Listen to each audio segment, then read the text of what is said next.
How Santa Got His Job by Stephen Krensley. Illustrated by S.D. Splinter.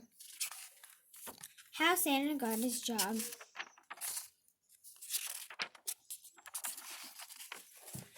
When Santa Claus was a young man, he went out looking for a job. Santa wanted no part of desks or offices. He liked to stay on the move. His first job was cleaning chimneys. Santa was sure-footed on even steps of roofs, and he loved twisting through tight spaces.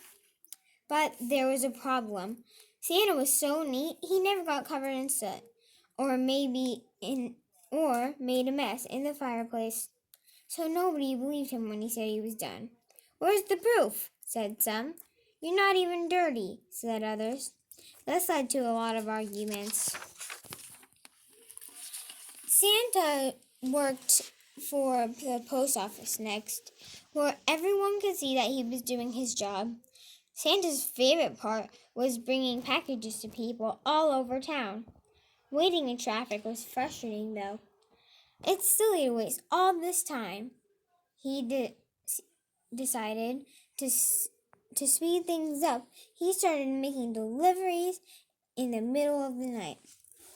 But there was another problem. No one was glad to see him at that hour. The postmaster got many complaining letters that Santa had to leave.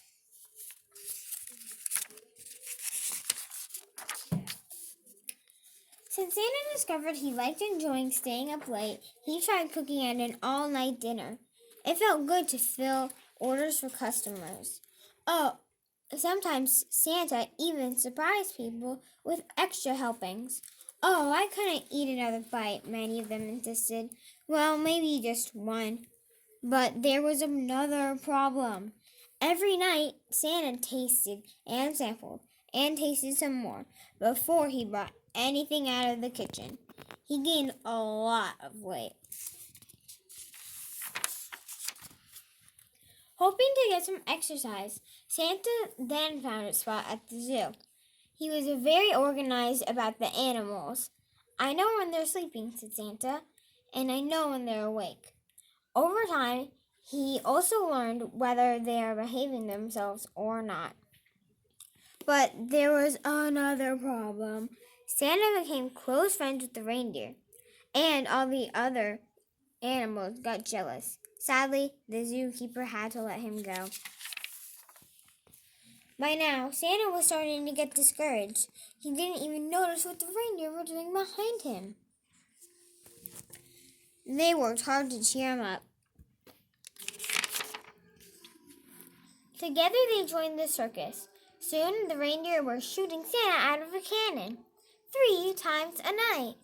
Santa liked flying through the air and wearing his new costume. He was a big success. But there was another problem. The ringmaster wanted to build up suspense. "You need to look frightened," he told Santa. "We want the crowd to worry about you." But Santa was having too much fun for that. "Ho, ho, ho," he always cried as he flew through the air. So the crowd wasn't worried at all.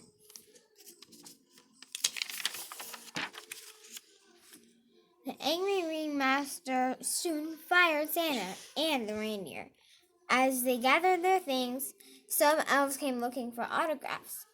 When they heard the news, they invited Santa and the reindeer home for supper. The elves lived way out of town. They were toy makers, and their house was a workshop. Santa was amazed. "Children must love these toys," he said. The elves looked embarrassed. They only made toys for their own pleasure. "What if you give them away?" Santa asked. "I could deliver them for you," Santa offered. There were enough toys here for children all over the world. The elf smiled and hired him on the spot. The elves made Santa a special sack that was always big enough, no matter how many toys were put in it. Then they built him a sleigh, and polar bears offered to pull it. But they were very strong and whipped Santa across the snow. But there was a problem again. It was the biggest one yet. To Santa's surprise, this problem could be solved.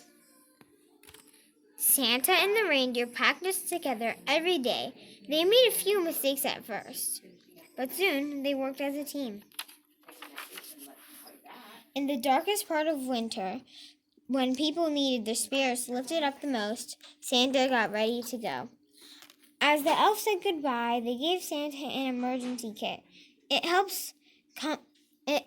a compass, sea goggles, cough drops, and other things. Santa thanked them very much. All of his jobs had taught him it was good to be prepared, because no job is perfect.